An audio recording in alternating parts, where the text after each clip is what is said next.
Thank you. Yeah, I mean, that really couldn't have turned out any better. I'm kind of in shock. I didn't think we would go that quick. I thought we might be able to challenge the American record, and I thought I was in shape for that. And clearly Cole thought he was in pretty good shape too. And I felt him on me that whole race. You know, I don't think he ever let any gaps form, and the rabbits did a fantastic job. And when the final rabbit snapped off, I knew I had a long drive for home, and that it was going to take a long drive to get rid of Cole. I was hoping he'd be gone with a few laps to go, but he was still there, and he took the lead, and I was happy he took the lead that far out. I think if he would have waited a little longer, he might have been able to get a little jump on me. His acceleration is just really good, and sometimes it takes me a little bit to get moving. And yeah, I tried to go past him on the backstretch of that last lap, and he held me off, and I tucked back in and, you know, gave everything with like 50 meters to go. And, you know, I wanted the move to work, but it's Cole Hawker. You know, a lot of people would say he was the best kick in the world. So to be able to be with him with a lap to go, and then being able to get him with 50 to go, I'm really, really happy with that. You said that you brought the best out of him. 100%. I think we got the best out of each other. Cole has fantastic range from 800 to 5K. I think of myself as having good range through the 1500 and 10K. And I think we line up, you know, as you saw today, almost perfectly at 3K. I bet at 2,500 meters he would beat me, but at 3K I guess I got him, at least today. So there's no way I would have run that quick without Cole. And I'm sure he would say the same. And it's cool that we're willing to battle each other. You know, we're both coming off the biggest seasons of our life, and it would be easy to rest on that, I think, and not want to challenge any competitive runners, but I think we both wanted to come out and fight. And I think you'll see the same thing in the mile coming up with Josh and Yard. I think, you know, those guys could go into hiding if they wanted to. They had fantastic seasons last year, but they wanted to come and compete and race the best people, and that's what the sport's all about. How did the race last week affect you, the 333? Did you feel it in your legs at all, or feel the effects of that? No, I didn't feel it in my legs. I think if anything, it was a benefit.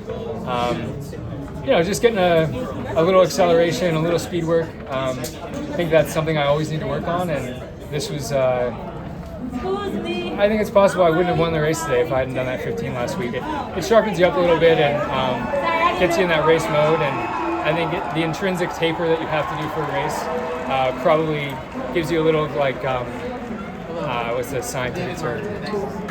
Super compensation from all the hard training, and I think it helped me a lot. What's the overall emotion a few minutes into having that record? Excitement. Yeah, I mean, it's a world record. You know, is it an Olympic distance? No, it's indoors, and, you know, have the greatest of all time given their best at a 3K indoors? Probably not, but I'm the fastest person ever to run a 3K indoors, and that's a pretty cool feeling. And that's a very competitive time that I ran, and a very competitive time that Cole ran, and a good battle to the line. It is February, so, you know, ultimately this isn't the most important thing I'll do all year, but it's a great feeling. Really, really happy where my fitness is, and I'm happy I was able to close with one of the best closers in the world. So yeah, that's good. In your mind, like going into the race, were you expecting, like, once the pacers dropped off, to just take it for the rest of the race? Or?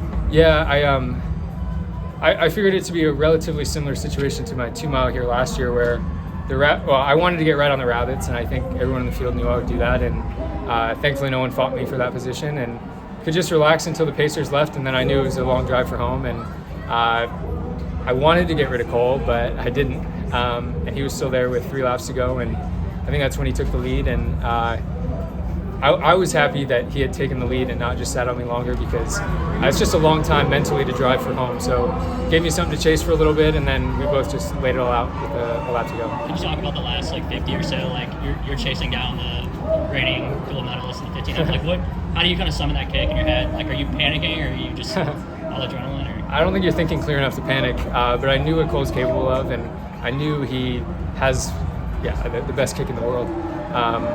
So he was a guy that, you know, even if I come up on him, he can change gears like that, and I can't. So I kind of had to wind it up, and I think I had enough momentum coming off the high point of the curve, and just, you know, you're just giving everything you can and hoping that it works. You know, I had confidence, but, you know, respect for what Cole is able to do. So you know, we're probably right next to each other with like 30 meters to go, and I think it could have gone either way. Were you surprised that he took the lead as early as he did?